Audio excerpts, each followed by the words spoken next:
So we were reading this holy chapter, how Saba was saying how prayer is very cheap for people, but really we have to search out the prayer.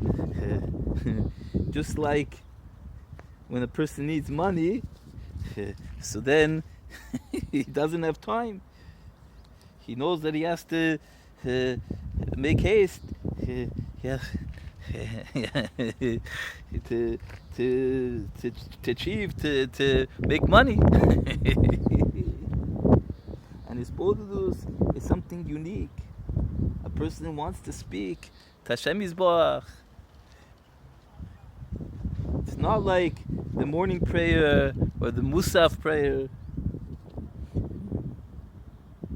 So if a person isn't strong with this, then they lose all the life, all the vitality. It says in the verse, Tefillah le'el chai, that prayer is my life. Prayer to God is life. Prayer to the God of my life. There are different ways you could understand the verse, but from this verse we see that prayer is life. Prayer for life. So this bodhidus needs to always be constantly with renewal. It has to be new. Our Holy Master speaks about parnasa, livelihood. He said, how do you have heart to speak the whole day about just about parnasa, about livelihood? How do you have time to worry about this?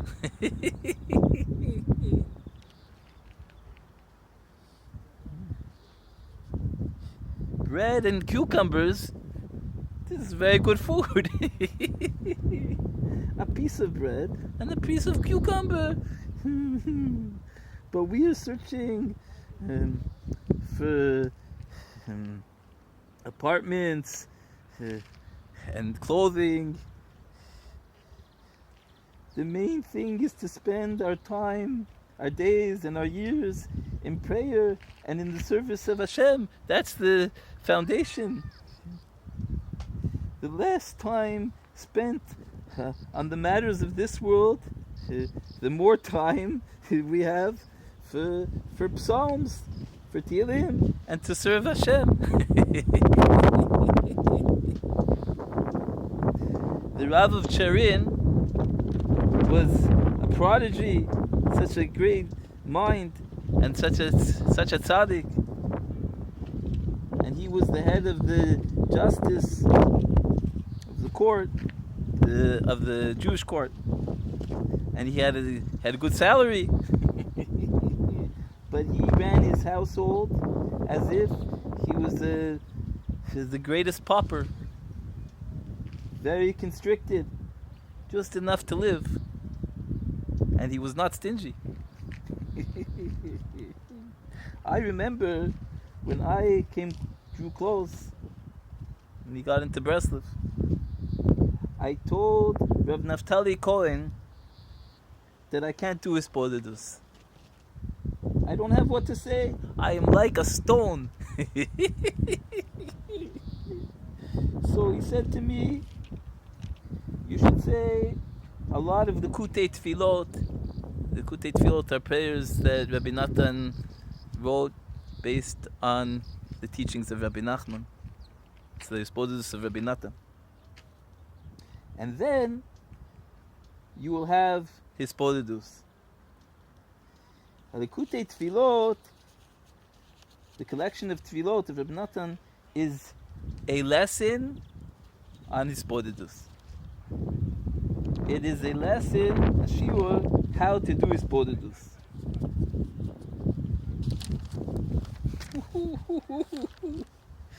He told me, if you want to have mercy on yourself, if you want to have what to do his bodhidus, then you should say those prayers.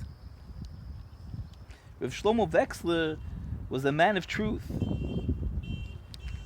He was a holy man and a Torah sage, a Talmid Chacham Amiti, a true Talmid Chacham, a true Torah sage.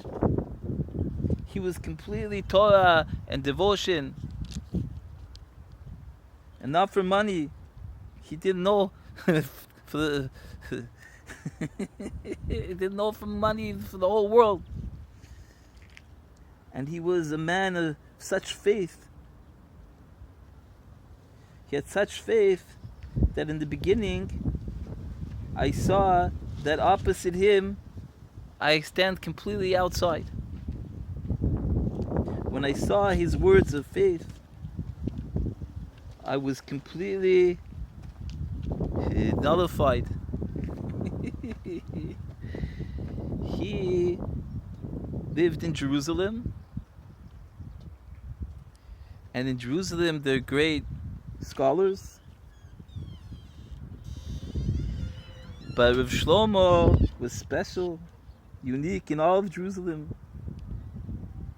And he told me it's difficult for him to do his Sporidus. He doesn't have words. He can't speak. No. I was also in this hardship.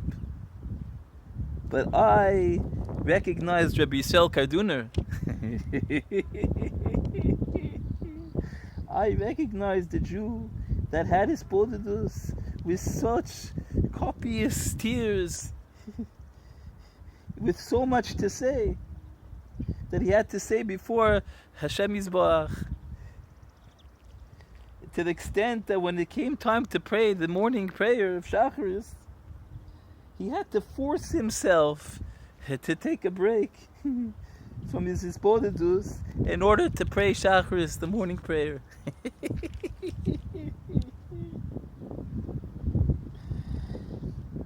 When I heard Rabbi Yisrael say the Psalms, Tehillim, or the prayers, I thought to myself, how is it possible to reach such things? How does one attain such devotion, such life? How? But now, I see that it's possible. You just need to believe. How did Rabbi Yisrael become Rabbi Yisrael? Just through our Holy Master, Rabbeinu HaKadosh. So through this, it's not possible to fall in one's mind, to be disheartened. And this is how all the men of our Master, of Rabbeinu, became such holy people.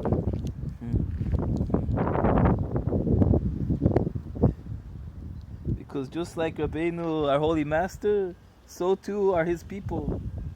Certainly there's differences between each and every one of the people of Rabbeinu and his friends. By our Holy Master, Rabbeinu HaKadosh, they're levels.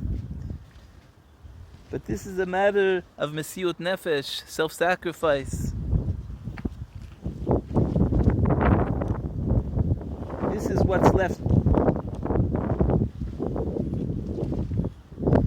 The Mesiut Nefesh, the self-sacrifice, hovers for years.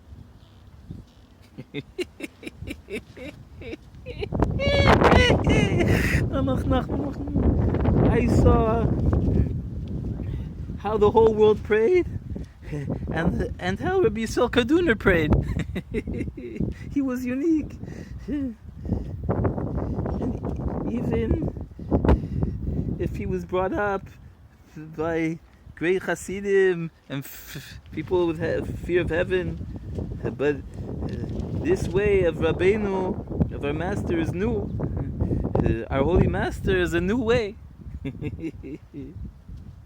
The way of his Sporidus is an old way.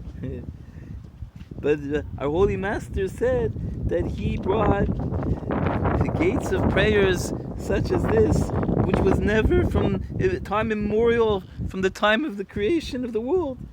This is the Kutei Tfilot. You gotta stop here. Nach, Nachma, MeUman. Nach.